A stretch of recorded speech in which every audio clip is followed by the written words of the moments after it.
because knowledge is no respecter of persons. When you are edified here, no one is more spiritual than another, because knowledge prevents the human competition that I am more than you and you are more than me.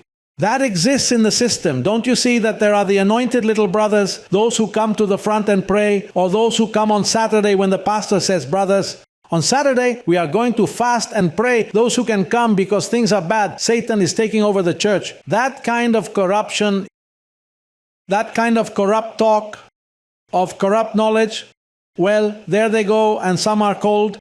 That language of John. Because when you are neither cold nor hot, that is not. That is circumcision. That comes from Moses. Do you remember that Moses raised his hand and the people won? But if he lowered his hand, God's people lost. But if someone else came and helped him to raise his hand, the people began to win. There it is competition. Here it is not that. Here we are all complete and perfect without lacking anything. Here the competition comes from the Lord. What I feel sorry for is the religious system that criticizes us. Do you know why? Because when this is dressed of incorruption, remember that your work in the Lord is not in vain.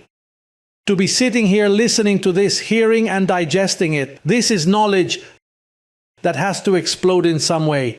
Don't you see that everything cannot remain knowledge?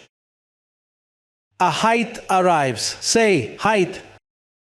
Yes, there is a stature, there is a measure, the fullness of Christ, when we all arrive, and then everywhere in the world where that body is going to be.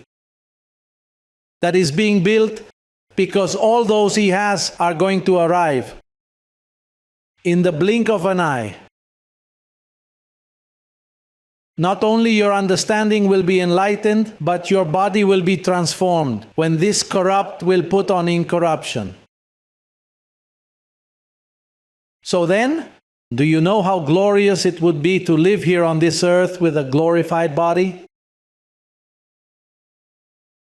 Do you remember when Jesus Christ was resurrected, that He was walking around with a glorified body? He was 50 days, that's quite some time over there, and they saw Him.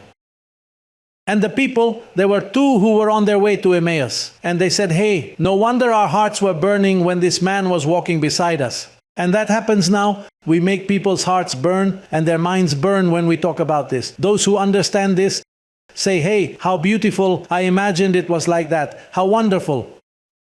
However, when our bodies are clothed, do you think that God is going to go away with His hands folded and take us away and hide us? And with so much mockery that has been made of Him here, He requires the presence of that body here within the city, where there are people clothed in incorruption.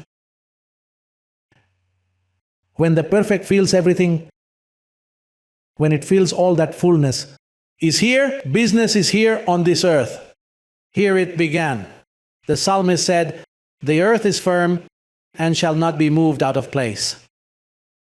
What Peter said, that the elements were on fire, that man was crazy, that is circumcision. Together with John, who spent time talking about dreams and saw snakes and thunder and blazing fire. Not Paul, the one of the uncircumcision. Paul says, God has not appointed us to wrath, but to obtain mercy.